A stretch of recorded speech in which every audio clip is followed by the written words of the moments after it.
This unique building is the Hopewell Baptist Church, but known locally as the TeePee Church. And unlike most places I explore, this isn't just another abandoned building. It's practically in my backyard. And I want to be perfectly clear about something right up front. I love that Oklahoma City is growing. I'm not against it.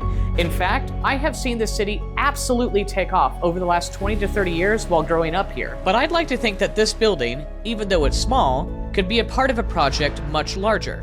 Personally, I am sick and tired of seeing historic buildings torn down in the name of progress.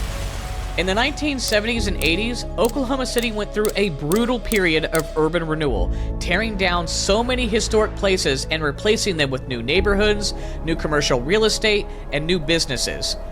But what if this time it could be different? I always knew that it was built by Goff, who was one of Oklahoma's most influential architects, known for his unconventional and forward-thinking designs. But how did a building like this end up out here? This was in the middle of oil fields and farmland. But now it's in an area where new neighborhoods and businesses are popping up all over the place. Now, I'm not a developer, but in my head, I think we could include the Hopewell Baptist Church's iconic design and existing building into a future development plan, which is why I decided to track down other people who care about this place and dove deep into the history, so that I could make a case for anyone with a vision for the future of this now busy intersection, so that Hopewell and its history don't disappear, just like the others. As a kid, every time we drove by this place, I couldn't help but stare, wondering what it was, why it was there, and why it looked so broken. That curiosity stuck with me long before my fascination with abandoned buildings began. And in 2011, I finally got the chance to walk the halls of this empty church, and I was immediately captivated. And a quick search online told me it was designed by Goff in 1951, but beyond that, its story remained a mystery. But just last year, I found myself frequently driving past this building again. But starting just a few years ago, I noticed it had a completely new roof. Did that mean it was finally getting restored? And if so, what were they planning on doing with it? I just had to find out. And one day, I got lucky because I spotted the groundskeeper outside and decided to stop and ask. My husband went to church here. He was on worship team and they used to play in there. Oh, wow. So he's been it's been over 30-something years. Okay. That's when I met John Hopkins, who was happy to take me through the inside of the building, and I was ecstatic. Everybody meets here. I mean, it's like, hey, meet me at the teepee. You know, it's kind of like this. That's a lot of people know that for that reason. When I first stepped in, I was really hopeful because I saw new lumber and it looked like the basement was under construction. This whole thing was pretty much dead. You couldn't come in here because there's the possibility of being injured and stuff. So we had to redeck all this. However, when we got to the sanctuary, everything changed. The main floor where the sanctuary is in pretty bad shape. So there's some structural things on the inside that pretty much all needs to be taken care of. In talking with John, I learned that so much has happened since I've been gone. They added a barricade because of the damage, and that there were no plans to finish the restoration. We were hoping we could have saved this floor originally, but it's not going to be able to be. It was frustrating to see it like this, and it felt like a dead end. But the one thing I couldn't stop thinking about was the roof. Originally, the shingles were red as well, and the reason they did that was just because of the red dirt and stuff that's around here. That's really the main reason for it. Anyone in construction or restoration will tell you that the first step in any project is securing the roof. You can stand over here on this other side of the parking lot and look right through it. I mean, the shingles, the decking, everything was a lot of it was gone and deteriorated from leaks and rain and just the weather. And they knew that the longer that the holes remained in the roof, the faster the building was going to fall apart. And that's why the community came together and did something about it. After years of deterioration, an Oklahoma City Metro Church is now one step closer to redemption. Back in 2017, one of the board of directors that was for Hopewell Heritage Foundation, Thad Jenkins, the owner of Jinko Roofing, came in and he did a lot of this work for us and was donated a lot of it. So Thad and his company did an amazing job sealing up some of the leaks, especially some of the really bad ones that was causing the deterioration on it. Have really hoped to be able to actually find an angel for the project, to be able to take this forward. And the fact that they had already done that gave me hope. Someone at some point believed in saving this place, and I wanted to find out who that was. The acoustics in this place were incredible. When I got home, I immediately went to their website and found out that they were featured in an OETA segment several years ago before the roof was restored. I come to realize the value of saving our heritage and saving historical things. And it wasn't long after that before I had the opportunity to meet him and several others who wanted to see this place saved. And just like all of them, I'd always been fascinated by the building's shape. It's here, it's a landmark, and it's even visible from the highway. It was so specific, so intentional. But when Terry took me back inside, I started to see that it wasn't just artistic. It was functional in ways I never expected. Up there at the top of the TeePee is a flat glass. There's a hydraulic pump that lifted the glass off the top, and these backs of these pews drop down where the natural flow of air. It was a self-cooling, hot air rises to the top. But for Terry, these details weren't just clever design. They were a part of his childhood. Hanging from the top, these circular prisms on fishing string would turn, and at the right time of day, a lot of times there was rainbows going around the walls. And I would sit there in the congregation, not paying a lot of attention to what the preacher was saying. Laying, looking up the windows up top. Hearing Terry's words lit a fire in me because I felt like this was the perfect time to start looking at future uses for this building. And as I mentioned, businesses and neighborhoods are popping up all over this intersection, and it won't be long before a decision will need to be made about how this structure is going to fit in. Otherwise, it could be Hopewell's last chapter. And I would ask any future investor looking at this corner to please consider the history before making that decision. After walking the property and meeting so many people that truly care about this place, I could feel myself falling in love with it too. So I did what I always do when a building starts pulling me in. I went down the rabbit hole because I wanted to find out just how far back this history goes.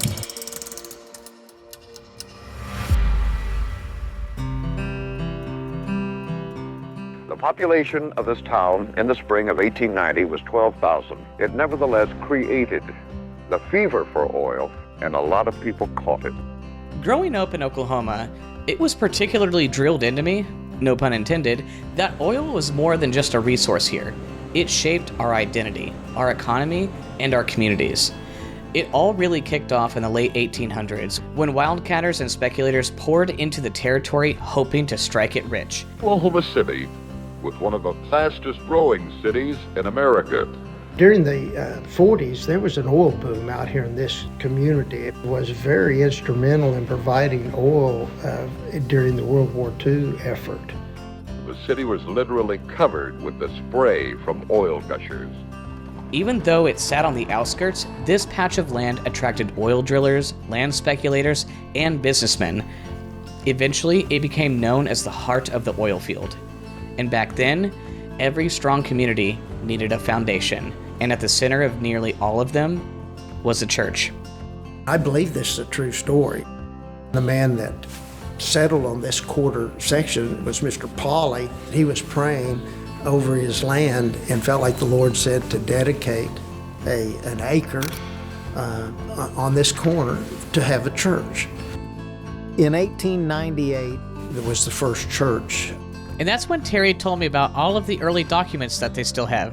So we headed over to the archive room to do some more research, or so we thought. Let me see, I don't Might be the wrong key? I don't, oh, this is all TeePee. Oh. What?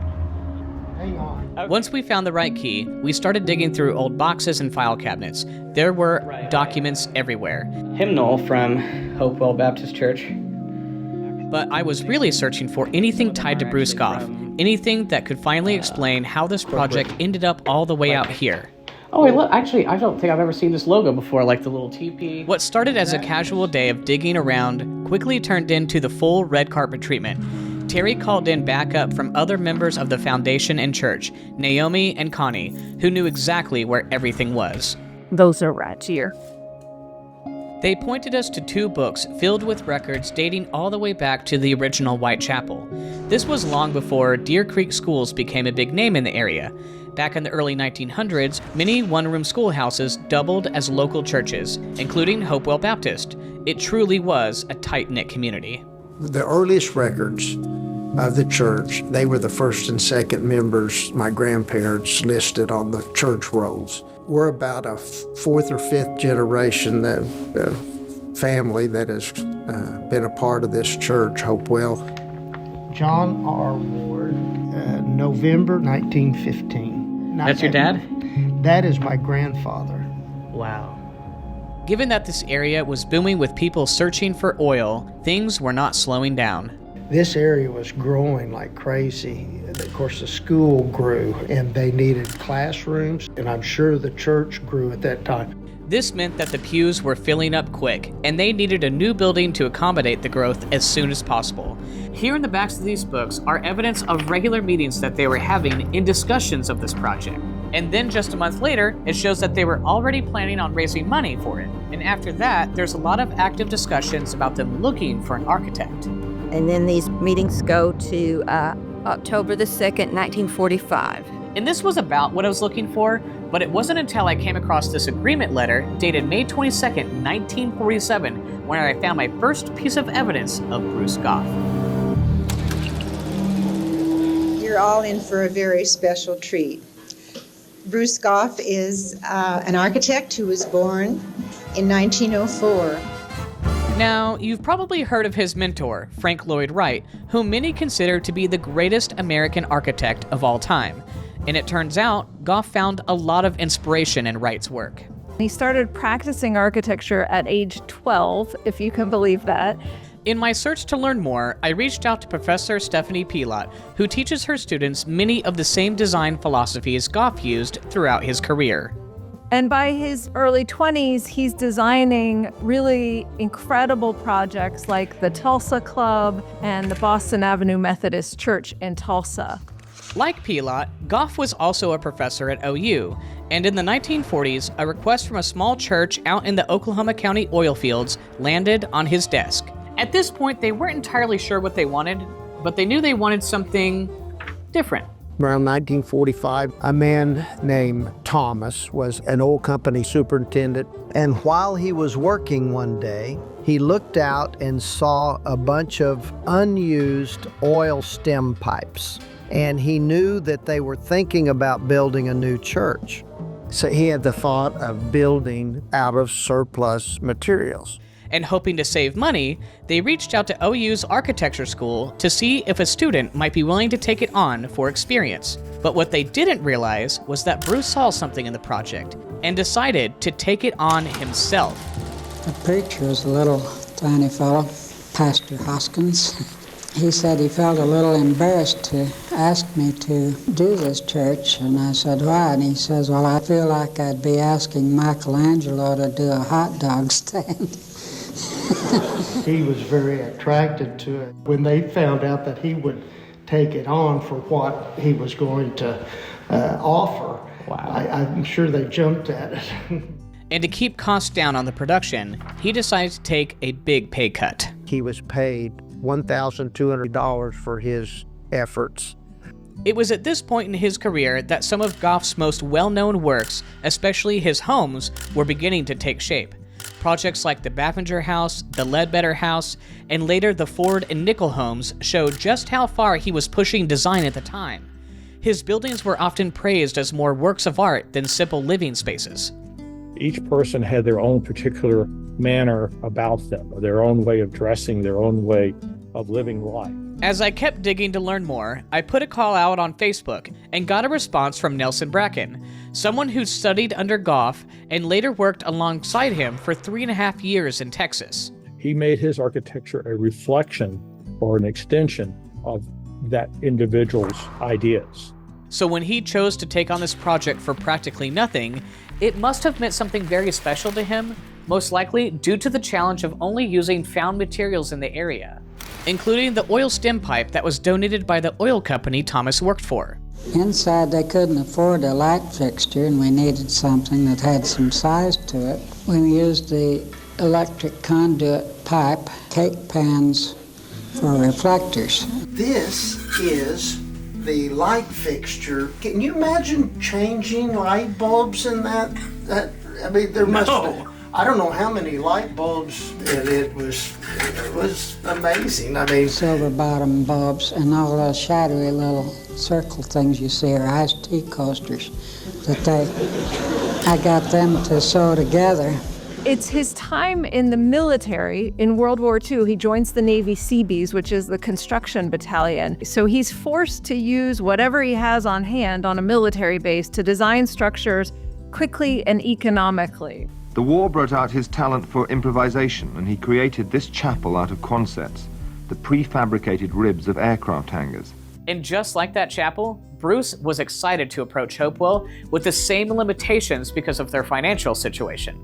After the war, he discovered that using found materials and repurposing them into his architecture was his favorite way of designing, and it just as quickly became his claim to fame. This is a letter from Professor Bruce Goff, and there's his signature. I think the whole budget, the construction budget, was only $20,000.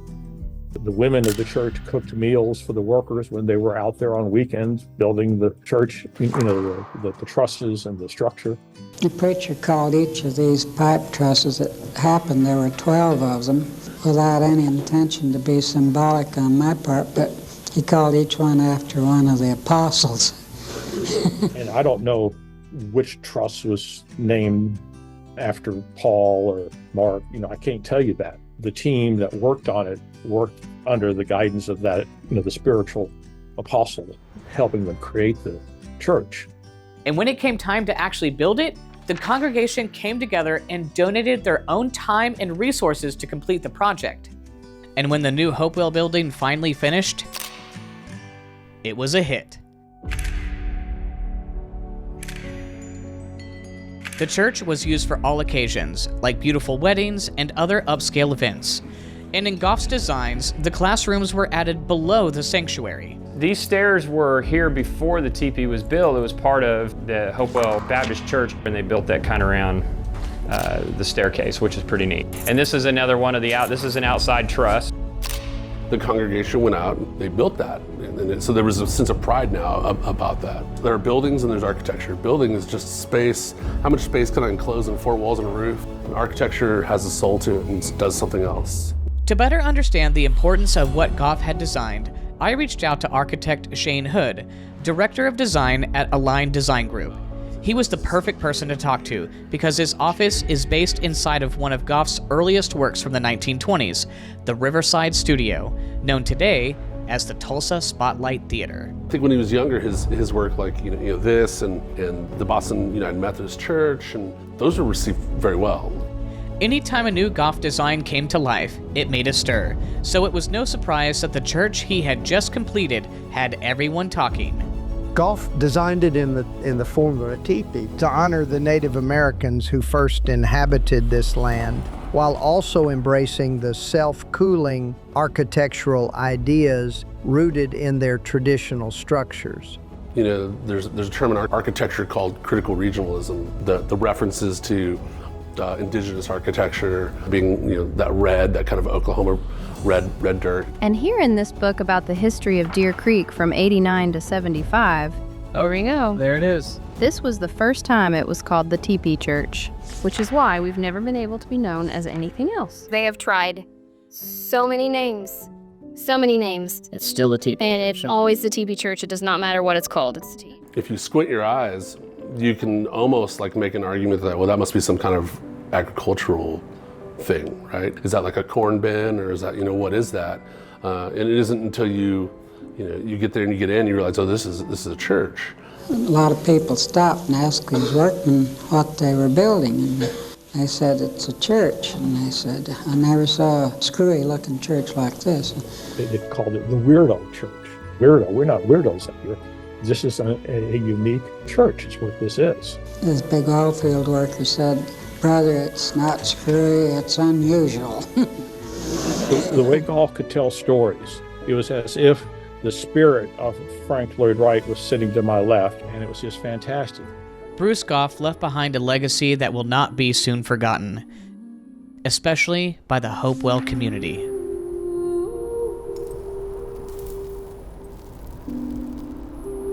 It's a sad state of affairs for the state of Oklahoma. And on many levels, they have this historic structure there by Mr. Goff, lesser known, the Hopewell Baptist Church. After the initial oil boom, the fuel produced here was largely used to supply military vehicles during World War II. But in the decades that followed, production slowly declined through the 50s and 60s. Oil wells still dotted the landscape, but the industry was no longer the bustling force it once was, and many workers and their families moved closer to the city. By the 1970s, the church focused on keeping the building functional rather than preserving it as a historical landmark.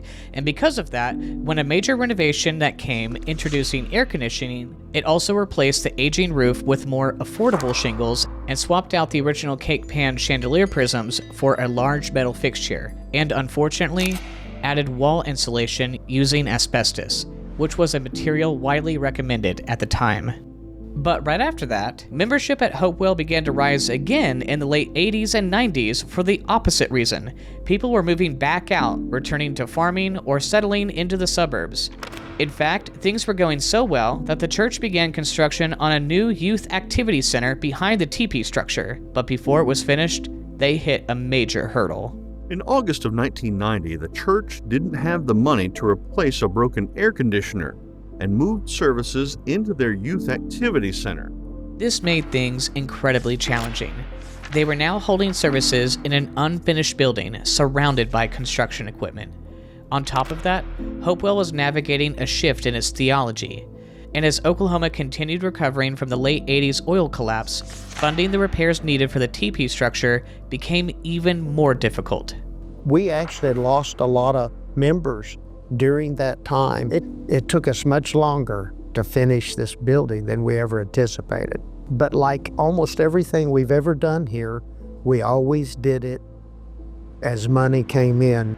Which is why it eventually came down to a choice: fix the air conditioner or finish the activity center. As much as they loved the TeePee structure, they chose to complete the activity center, fully intending to come back and repair it later. But by the time they finally could, it was too late because too many structural problems had developed. A sign appeared in the window condemning the building for asbestos. The bids we got to remove the asbestos were in the tens of thousands. But where are we going to get the money? To me, it seems that Hopewell is rarely mentioned when people talk about Bruce Goff's legacy. And unfortunately, we've already lost so many of his other works, including the Baventure House, which was wrongfully demolished before a meaningful alternative solution could be found. However, others, like the Tulsa Spotlight Theater, have managed to find new life, and because they care for a Goff building of their own, they understand the challenges that Hopewell faces. For us, it's like, okay, well, how do we keep this going? How do you keep it going for the next 100 years? Some of these towns have these things in them that could actually generate tourism dollars. Before it became the Tulsa Spotlight Theater, it was known as the Riverside Studio. Bruce Goff originally designed it as a home for a piano teacher, something reflected in its intricate facade and artistic detail. But later in its life, it was able to be used as something entirely different. But yeah, this is the original ceiling. And they started The Drunkard and the Olio, which is one of the longest running plays in the United States. And they've been doing that for like 75 years here, every Saturday night. Welcome to the Spotlight News presentation of The Drunkard. When you own a historic building, it's often seen as too difficult to maintain, which is why so many of them are demolished. But with the right planning, the right mindset, and the right person with a vision, these structures can find new life, serving a purpose in the local economy while keeping the culture they were built on alive. And that is the hope I have here.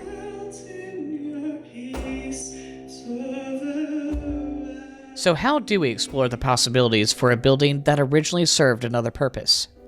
There used to be a cross on the top of it. Oh, really? So it fell down in the wind, and here recently we've had more damage because of the wind with all the glass in the parking lot. And that's exactly why the Hopewell Heritage Foundation was formed, to make sure that the future of the TeePee Church isn't erased by they're working to find someone who shares the vision that this icon should be part of whatever comes next for the site. whether it becomes a church again, an event center, a wedding venue, or something entirely new. They are open to so many different ideas as long as the building is preserved. Like a Starbucks or something like that, or in Dunkin' Donuts. We were looking at approaching them about a business or being a part of this and using the building and sharing parking lot. But time is running out. The longer this building sits, the harder it will become to renovate. If you're determined to do something, you can do something. I think with Hopewell, I think there's hope. That's why I reached out to my good friend Steve Lackmeyer, who is not only a writer for the Oklahoman, but someone who serves with me on the Oklahoma City County Historical Society. Is there a way to do ADA on it? To see if there were any other angles we should be considering. As you were showing it to me, I had an immediate thought that it could be an esports venue for Deer Creek schools. Esports has been around for a decade now. You look at what UCO did. This is not that much smaller. It's doable. Since the roof was already redone in 2017, that means Phase 1 is complete. Most of these shingles are actually original, but and ever since then, efforts have been focused on moving into Phase 2. And here's the really good news. The foundation is open to partnering with someone who has commercial use intentions. Wonder why nobody was paying attention to it. Ideas that would contribute to the local economy and help unlock both federal and state historic tax credits as a part of a growing community. I'm giving my life to them, and I'm going to move forward. I believe somewhere out there is someone who will appreciate and care for this building just as deeply as Bruce Goff and the church members who poured their heart and soul into it. I really don't want to leave this job to my kids. I'd really like to see it done. I'd like to have seen it done before my mother passed away. And she always wanted to meet up there again before she died. So if it were up to you, what would you turn it into? Let me know in the comments. I'd love to hear your ideas. And if you're interested in being part of its future, please reach out.